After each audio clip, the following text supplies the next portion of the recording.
Welcome to Utilizing AI, the podcast about enterprise applications for machine learning, deep learning, and other artificial intelligence topics.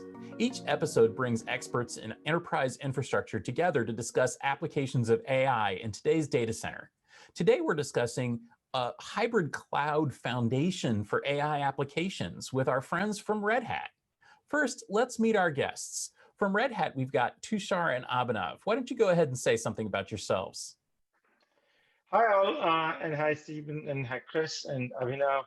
I'm Tushar Katarki. I am a senior manager for product management for OpenShift, which is our container and hybrid cloud platform.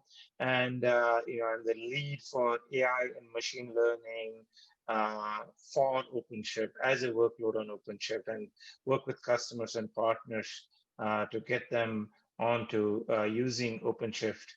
And we'll talk a little bit more obviously about it later on. That's my background. I'm based out of the Boston area. Hey guys, this is Abhinav Joshi. I'm a senior manager in the same team as Tushar, but I'm focused mainly on the product and marketing aspects of OpenShift with the focus on workloads, and data analytics and AI/ML are the key workloads that I focus on. And I'm based out of the Raleigh area, and you can find me on LinkedIn. Just type in my first name and the last name, and I'm sure you'll be able to find me. Great. Yeah, we'll link to that in the show notes as well. And so I'd like to introduce as well as a co-host on this episode, somebody who is a little bit familiar to those of you who've been listening to our podcast for the last few months, Chris Grundeman. Chris is going to join me occasionally as a co-host to help me have these discussions. Why don't you say a little bit about yourself, Chris? Yeah, thanks, Stephen. I'm excited to be here. As you said, my name is Chris Grundeman. Folks can find me online at Chris Grundeman on Twitter, and look around at all the different hats I wear in addition to the new one of co-host. Excellent. Yeah, it's great to have you.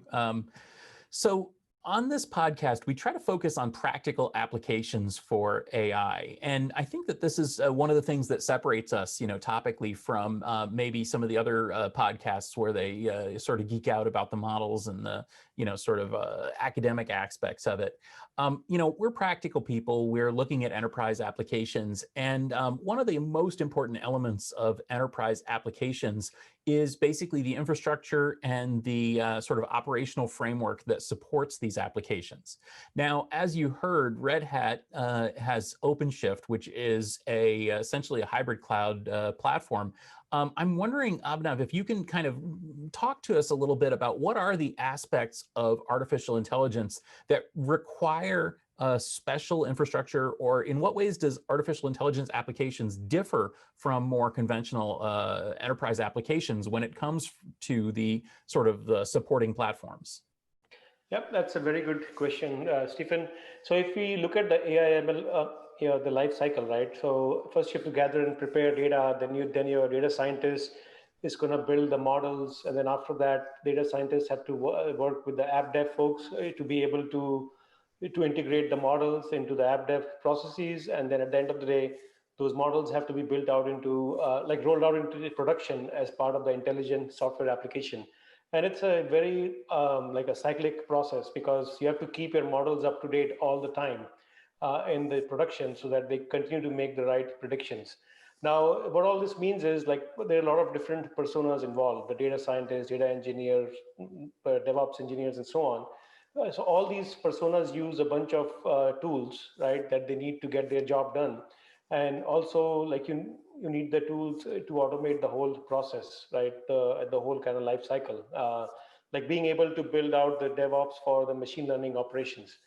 And then a lot of these activities are also very computationally intensive, that can use a lot of compute power, right? And also, so it's all about data, right? Because you have to get the meaningful insights from the data, and you need a lot of data to be able to kind of train the model and so on. So if you look at it from the infrastructure perspective, right?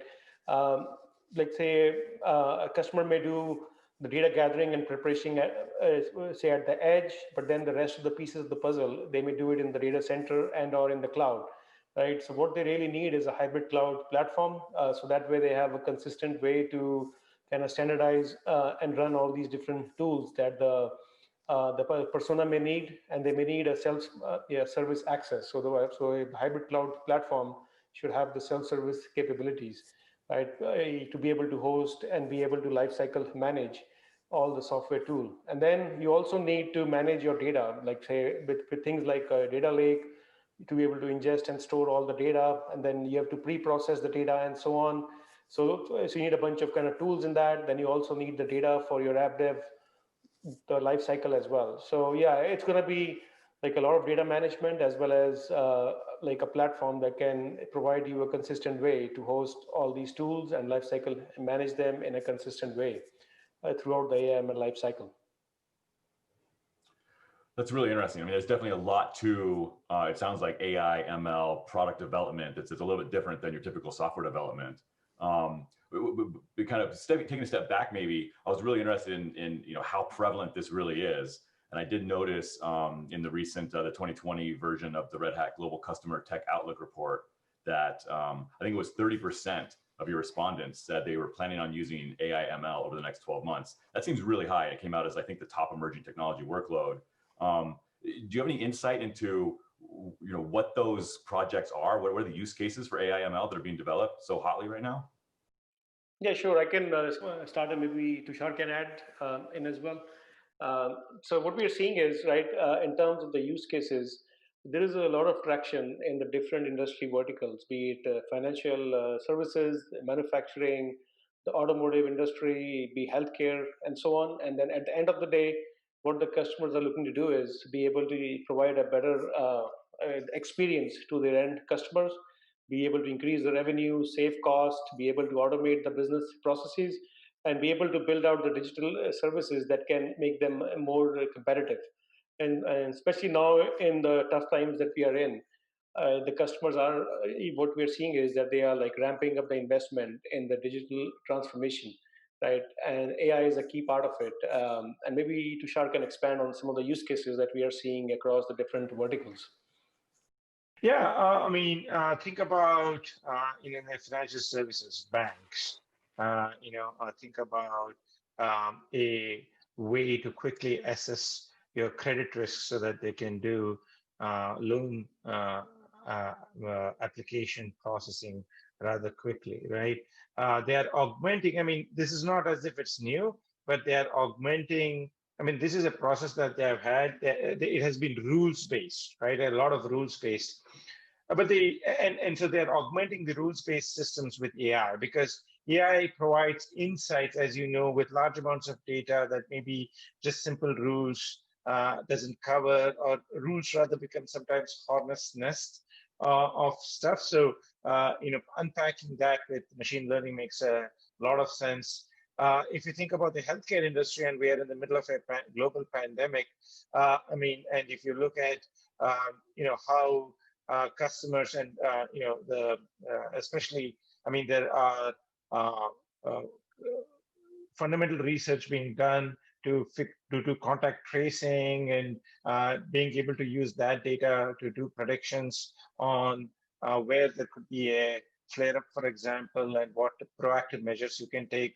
It's being used to do vaccine research, AI, and that is a well-established, a way to approach this is immunology, and the use of AI and machine learning techniques in immunology, and therefore in vaccine research is happening. If you think about other fields such as energy, being able to find new sources of energy, and being able to map way to find that using geospatial mapping is another area where we are using machine learning techniques are being used. Other interesting things like, at airports, although with the pandemic, the airports are not that crowded, but if you go back in time before the pandemic, how do you reduce congestion? How do you do basically logistics, of an airport, or logistics of your supply chain? That's another area. Robotics obviously is a huge area where, machine learning and self-driving cars is self-driving trucks. So there are lots of applications that we are seeing. Obviously, in this space of AI and machine learning techniques. Well, it seems to me that one of the things that kind of ties a lot of these applications together is basically the same thing that demands the creation of a sort of next generation hybrid cloud type infrastructure. So essentially, we've talked about scalability. We've talked about massive scale. With data sets. We've talked about flexibility and accessibility outside the data center. It seems like this is really an ideal for I guess what's called the hybrid cloud infrastructure, right? I mean, that's kind of a funny term because it's like, wait, what is the hybrid cloud? But whatever that is, it seems like this is the application for it. Am I wrong? Yeah, I mean, hybrid cloud for us obviously means a lot of things, and I think it's a good thing to define it. We think about hybrid cloud as public clouds, data centers, private clouds, and all the way to the edge, right? So hybrid cloud definitely means a lot of different things, there are several places where hybrid cloud makes sense when you think about it. Think about all the IoT devices and devices at the point of presence, and they producing data, and either you need to process that data locally and produce results right away, or you ingest it, and use that for the basis of your decision making. Is one way to think about it. There is your data center, either your cloud. It can be a private cloud, it could be a public cloud. You could have more than one public cloud, for example. A good one is, I remember I told you about that example of an airport wherein you can imagine that there are lots of cameras at the airports which can look at congestion happening both on the tarmac as well as inside the airport. And what you're doing is effectively your cameras are processing video, capturing video, which is then being then you want to analyze it, right? So is it a long line, short line, are there bags, are there this, that, and everything else? So that's a great example of where you could actually have data that is coming in, you need to process right away at the point of presence, but you would have trained that model using, this is not rocket science, this is image processing. So you might have trained that with public data on a public cloud because you have access to elastic compute on public cloud much more so than a private setting. So that's a great example of how a hybrid cloud, that's what we mean by hybrid. It doesn't have to be one continuum. A classic example, I mean, everybody thinks about hybrid as in this burst, burst computing, and that's definitely one use case, but that's not in itself. There are different scenarios in play here when it comes to hybrid.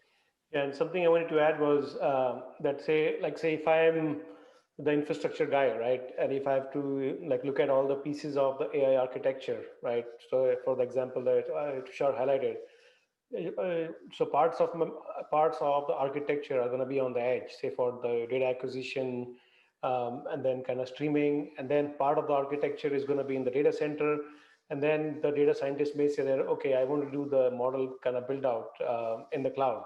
Right, so the architecture is going to span across all the three footprints, like a public cloud, on-prem, and at the edge. So that could, and if they don't put in like a lot of thought into it, like upfront, it could add a lot of complexity because each of the cloud provider has their own way of doing things, own like the tools and processes that you have to run. Then you have your own on-prem, the historical, like all the legacy stuff and the processes you build out. And then now you have this in new edge locations or the IoT locations, right? And you need to have a footprint over there as well, the connectivity between all these sites. So what we are seeing is that the customers have to give in a thought, right? Like as to how I build out the whole thing and how I can simplify my day-to operation. So that way I don't have to learn in a lot of kind of different processes and so on, say to manage all these different silos. And that's where the value of hybrid cloud is going to come into play. Like if I'm able to consistently build out the environment, have the same set of tools, the same kind of storage infrastructure. I build my data pipeline, right? So being able to flesh all that out up front and by using the same kind of tools as much as possible at all these different sites is going to be key for success. Yeah, that's interesting. I mean, definitely, there's obviously some complexity here in a number of different aspects. So I'd like to dig a little deeper into kind of what you were just saying there, and maybe preface that. I just saw pretty recently, anyway, a statistic from VentureBeat that said something like 87% of machine learning products never make it into production. And then pairing that with, I also read something from Harvard Business Review that said they expected the first wave of corporate AI would be bound to fail. So I wonder from your, each of your individual, but also Red Hat and more generally's perspective, what are these execution challenges for AI products? I'm guessing they span architectural, cultural, process, but from your perspective, where are those pitfalls and where the dragons live? How can we avoid those? Yep. Yeah. So what we're seeing is that in terms of the key challenges, right, and the number that you mentioned, right, because the job of a data scientist is mainly to focus on building the models, right, and be able to make sure the models have the right kind of the accuracy, and they do a lot of experimentation. But then they may not be as kind of concerned in being able to deploy the model as part of the app, right, that is going to get rolled out into a production site, right? So being able to operationalize, it can be a challenge as well. Like if you don't put your model into the app dev processes and be able to use like all the DevOps kind of principles that you've kind of built out for your organization. So that part is going to be key. And the second key challenge that we see is like lack of talent, right? Like if you, so the life cycle that I talked about, right? So there are different personas involved there. If you don't have the right kind of talent to be able to manage through the process, that can be a challenge. And also if you don't have the automation kind of built in to move on from the first step to the second step to the third step and so on. And the fourth one is if all the different personas, like say if I'm an infrastructure guy, if I'm not able to meet the needs of my data scientist, the data engineer, and the app dev folks with all the software tool chain of their choice, as well as the infrastructure resources in like a seamless way. So it means that those guys are waiting on me, and that could add in like a lot of time and lead to failed projects. So that's where being able to provide the self-service capabilities as part of the hybrid cloud platform that we're talking about is providing a lot of value for the customers to speed up their whole the AI/ML life cycle and be able to deliver the real value for the customers. So it seems like a lot of the open source projects, though, that are addressing some of these challenges that you mentioned, it seems like these are things that are happening, well, I guess, outside of the domain of Red Hat. So I mean, maybe put on your fedora for a second and, what can we expect Red Hat to do to be, or, in what ways are you getting more involved in the production of machine learning applications, the packaging, the feature stores, things like that? Are there certain projects that you're excited about or areas that you're contributing? I can take that one. Yeah, I mean, absolutely. I mean, where from a Red Hat, obviously, both culturally as well as from a strategic perspective, we love open source, and that's central to our strategy, as you all know. And one of the things that we want to do is bring what we know on how to successfully create, grow, sustain vibrant communities, open source communities. We want to bring that, and obviously a lot of work. This is nothing new. I mean, AI and machine learning has existed for the past several years, and most of that innovation is happening in open source. So some of the most so if you think about the kind of the layered cake approach, right? So from a data science perspective, from a data scientist perspective, I mean, you're thinking about machine learning frameworks like PyTorch or TensorFlow, etc. And so we definitely are contributing there in terms of optimizing them for different Linux versions or Linux distributions for different kinds of we are working with partners such as Intel and NVIDIA, for example, to do things like how do you optimize, let's say, TensorFlow, how do you optimize PyTorch for GPUs? We are working with NVIDIA, and NVIDIA actually has this NVIDIA GPU cloud, which has some of these frameworks. So then there is that aspect of the what I would call the layered cake. Then there is kind of the Kubernetes itself and containers. From a containers perspective, we invested in what is known as Cryo, which is a container engine, and which forms the bedrock for all our OpenShift platform now. And we continue to do that. And for example, Cryo has these plugin mechanisms in which GPUs and FPGAs can be added easily. Similarly, Kubernetes itself has simple techniques such as device manager, which allows you to recognize some of these more what I would call accelerators like GPUs as an example, or FPGA as an example.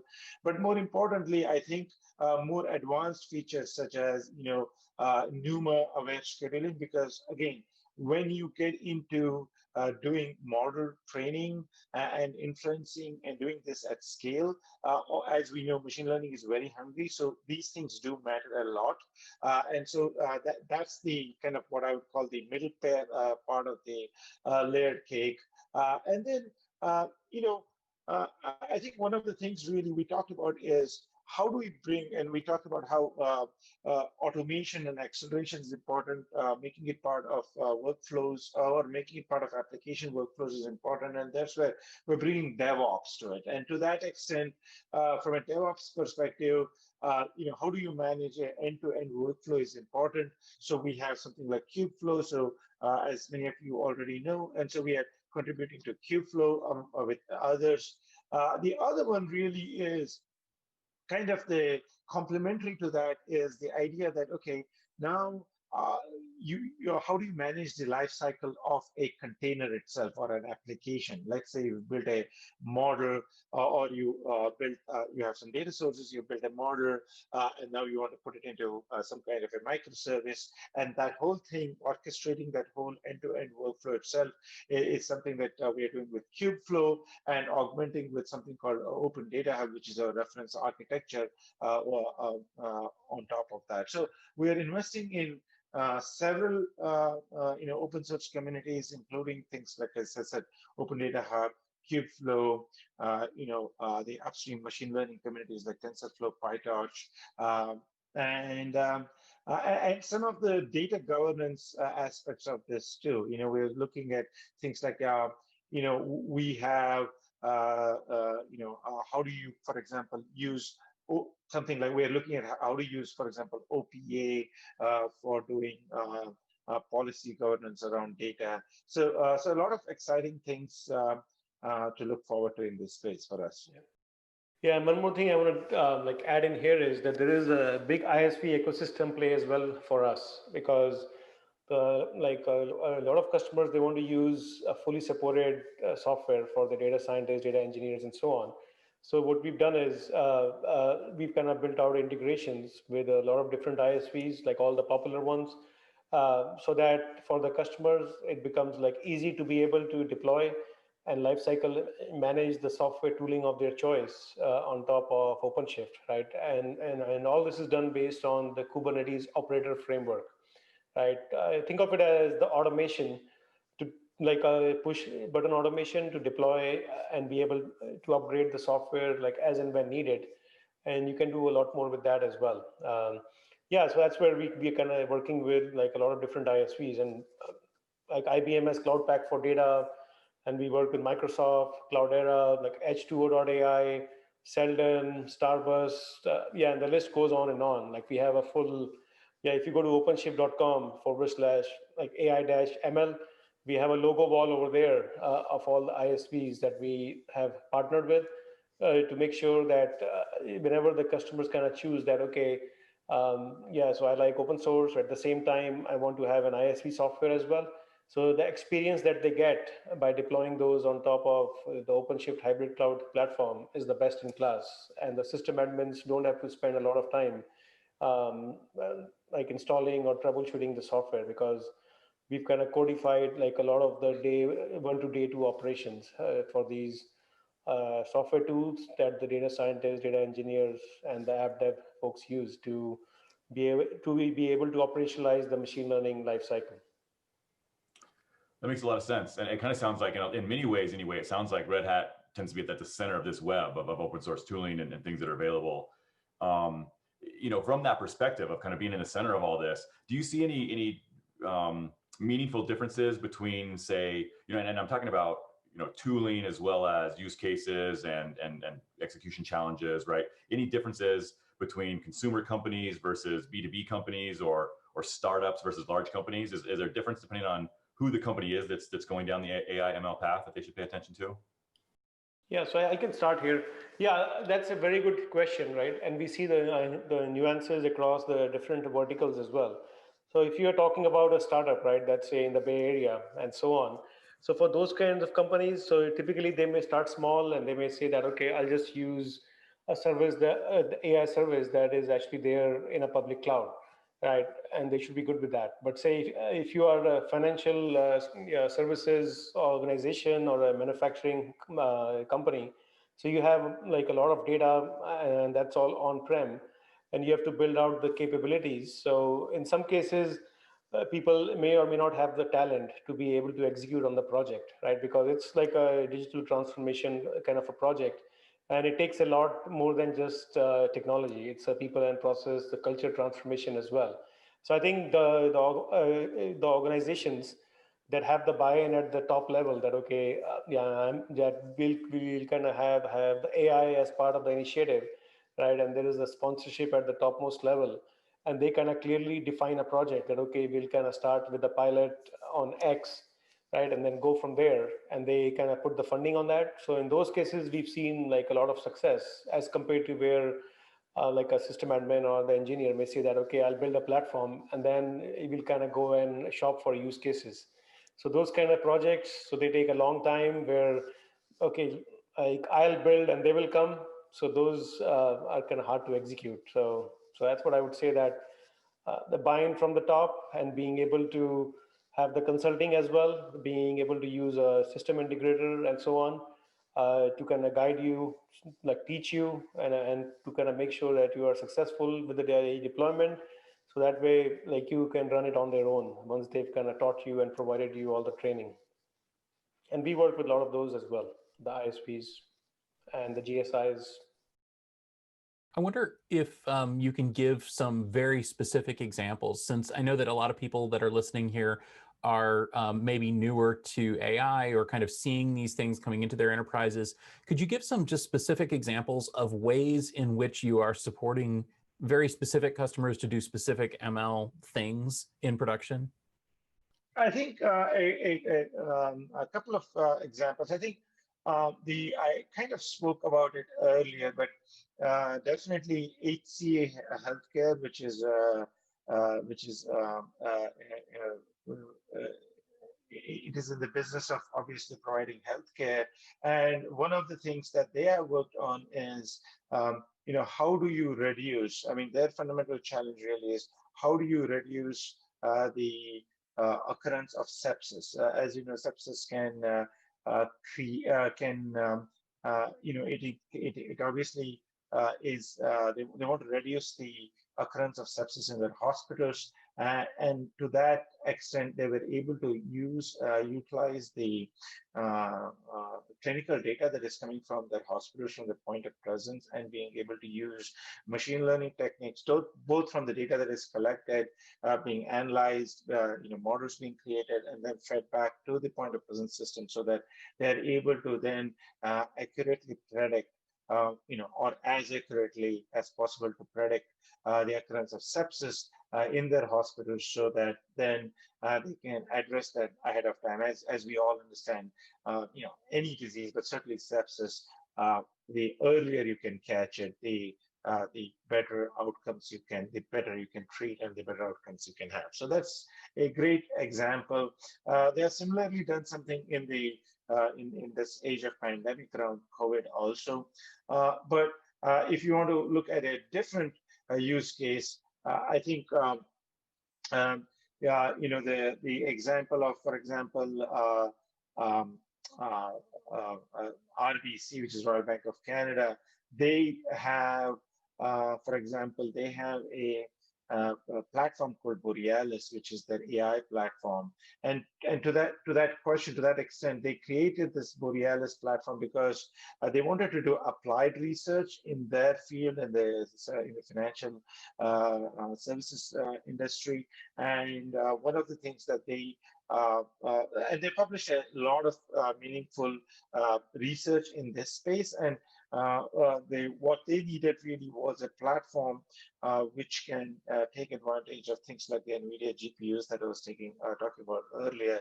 And that's an example of a bank that has created a GPU farm with self-service capabilities, with cloud-like capabilities using OpenShift. Therefore, their data scientists therefore have access to GPUs in a shared environment, right? I mean, GPUs are what I would call a precious commodity. So you want to be able to share it with a bunch of other data scientists. So when you want to use it for a model training, you use it in a kind of self-service way, or your job, or whatever model you are training. And then once you're done, it can be released back into the quote unquote cluster, and others can use it, etc. So that's a great example of how RPC is used. Who did we miss? Yeah, I can talk about BMW as well, right? BMW, the car company. So what they're doing is, so they want to speed up the autonomous driving initiatives, right? And they have all these kind of cars in the field that are collecting a bunch of data, and then it's going back in like a data platform.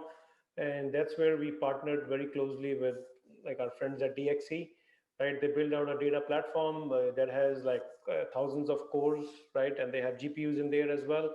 And they're able to do a lot of the machine learning, and then they're able to update the software on these self-driving cars that they have. So that way they're able to more accurately predict, okay, what's a camera or like a traffic light, if somebody's at the road, if I'm at the intersection, and so on.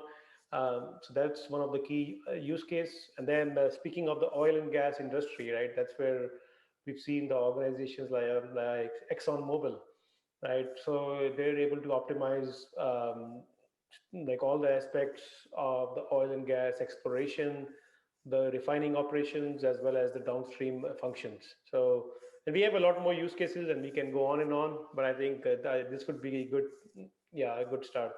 That's really what I was looking for, because, again, the listeners here, I mean, this is something that they're excited about. This is something that they're getting involved in. And it's good to know that this technology is being practically deployed in many different industries in many different ways. And I'm also, kind of tying this back to the discussion that we had about containers and containerization. It seems to me that these technologies are just, tightly linked, and so we'll be seeing quite a lot more of that. Well, before we go here, does anyone want to chime in with sort of a last take on these things?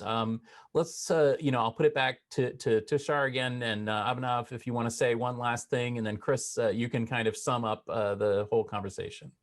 Yeah, I mean, I think from a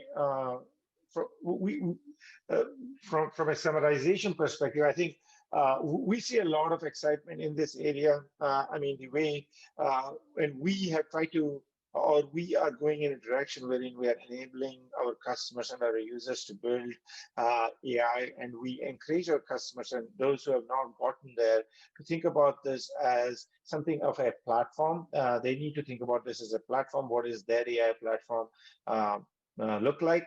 We think it should be open. We think it should be choice. We think it should be something that accommodates the modern realities of what we call the hybrid cloud, which effectively means, public clouds, private clouds, data center, edge, etc. And and we encourage people to think about it more in proactively rather than reactively. And so, the hybrid cloud in some ways is, it can be something that you think about proactively and arrive at a more proactive solution, or you might just get thrown into that situation. But either ways, I think this is important to think. And then the other part of it really is just in terms of if you want to learn more, we have a great couple of resources. One is called OpenShift.com, and there, we have topics, and one of them in the AI and machine learning, and you will find a lot of this information there. The other is if you want to get some hands-on, that is learn.openshift.com. If you go there, you'll find a number of tutorials, one specifically dedicated for AI and machine learning.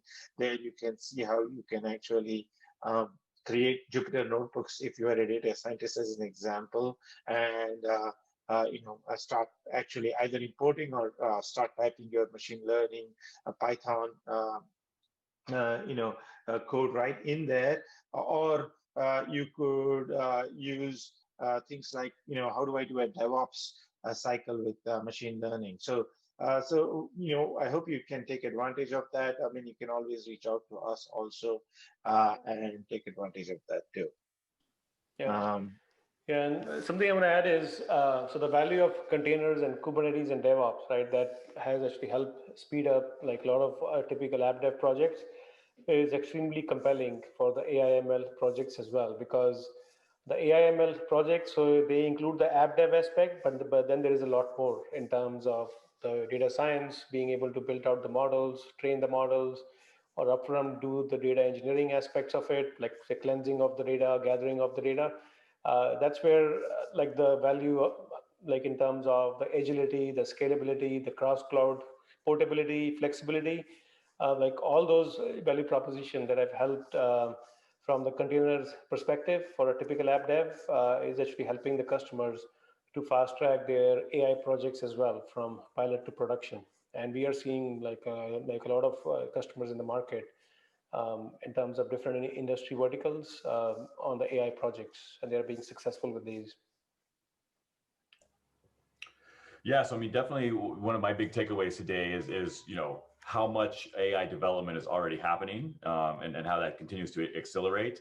And then of course, the complexity that goes into that. I believe that developing AI projects is something a little bit different than your typical software project.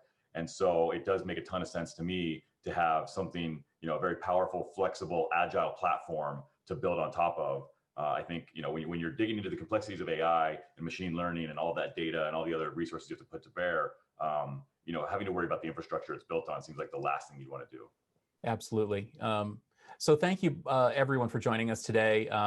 Chris, thanks for joining me as a co-host. And of course, Tushar and Abhinav, thank you for joining us here, as well as at AI Field Day. I'm going to give a little shout out there. If you go to techfieldday.com, you can learn more about our AI Field Day, which is basically this, except for 3 days straight. So there's a lot of video online, and I think we're looking forward to the next one as well. So everyone, can you just quickly jump in and tell us where we can connect with you and follow your thoughts on enterprise AI and other thoughts? Abhinav, let's start with you.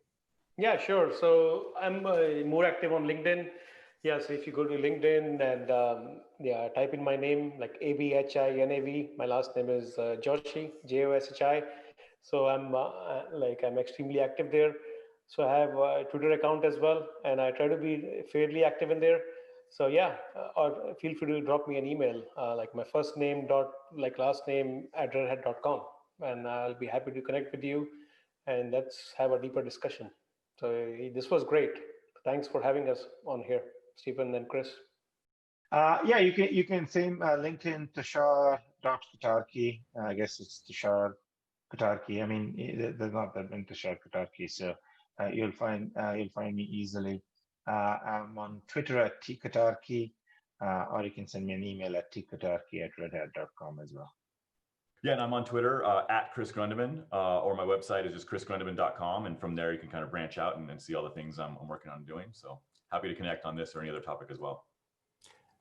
Great, thanks a lot. And I'm at sfoskett on Twitter, and you can find me everywhere. I'm not the only Stephen Foskett, but I'm the only one that's me. And thank you for joining me and listening to the Utilizing AI podcast.